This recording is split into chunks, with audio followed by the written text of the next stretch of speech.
एक है युद्ध में लैंड माइंस का इस्तेमाल। इस जमीन में दफन लैंड माइंस को किसी योद्धा से लेकर वाहनों और टैंकों को नष्ट या निष्क्रिय करने के लिए डिजाइन किया जाता है।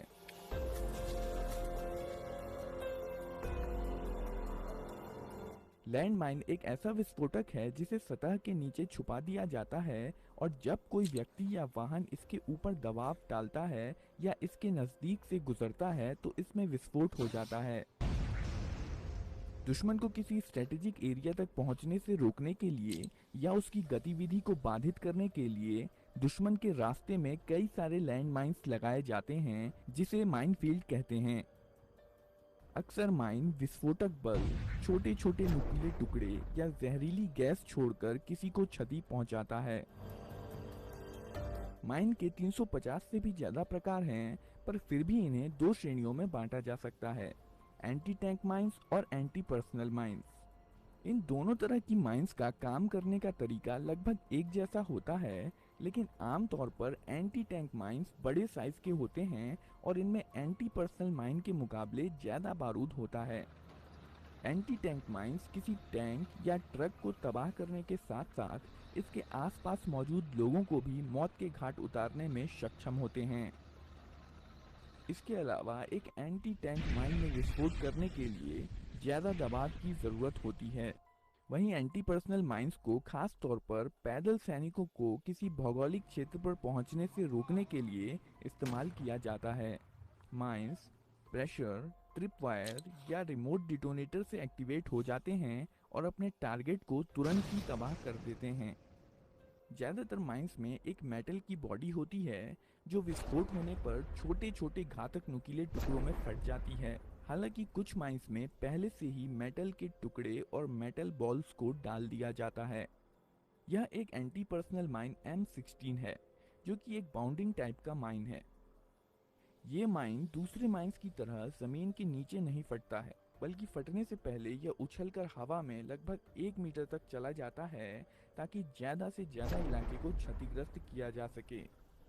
M16 एक बेहद खतरनाक हथियार है जो कि 30 मीटर के दायरे में किसी की भी जान ले सकता है और इसका खतरा 200 मीटर तक बना रहता है। ये mine fuse M605 propelling charge और कास्ट आयरन शेल से मिलकर बना होता है जो एक स्टील केस के अंदर पैक्ड होते हैं। शुरुआत में माइन फ्यूज और माइन अलग अलग होते हैं।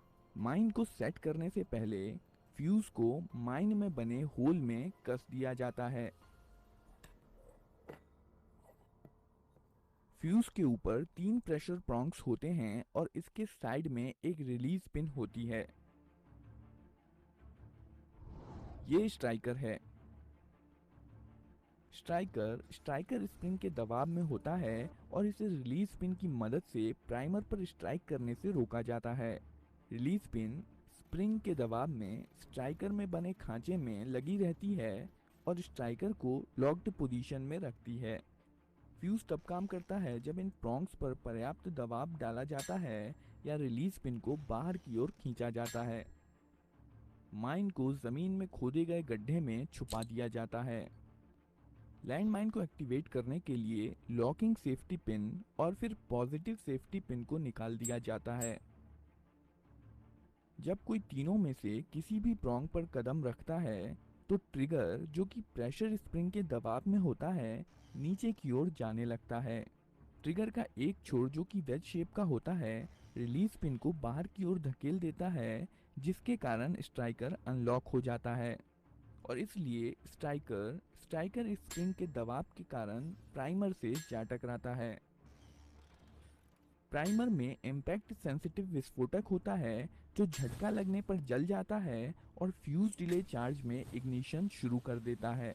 फ्यूज डिले चार्ज 2 से 3 सेकंड तक जलता है, जिससे दुश्मन को आगे बढ़ने और माइन से अपना पैर हटाने के लिए पर्याप्त समय मिल जाता है।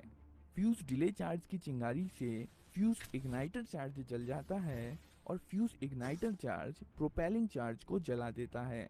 प्रोपेलिंग चार्ज में एक छोटा सा विस्फोट होता है जिसके कारण कास्ट आयरन शेल बाहरी केसिंग को पीछे छोड़ते हुए हवा में लगभग 1 मीटर की ऊंचाई तक उछल जाता है और इसी समय यह डिटोनेटर डिले चार्ज में इग्निशन शुरू कर देता है।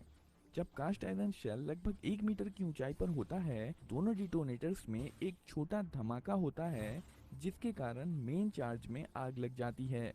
मेन चार्ज में आग लगने से बहुत सारी गर्म गैसें पैदा होती हैं, जिससे अचानक से प्रेशर बहुत बढ़ जाता है।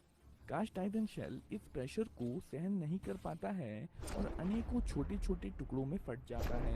यह तेज गति से गुजरते हुए छोटे छोटे लोहे के टुकड़े ही किसी के जख्मी होने का या मौत का कारण बनते हैं।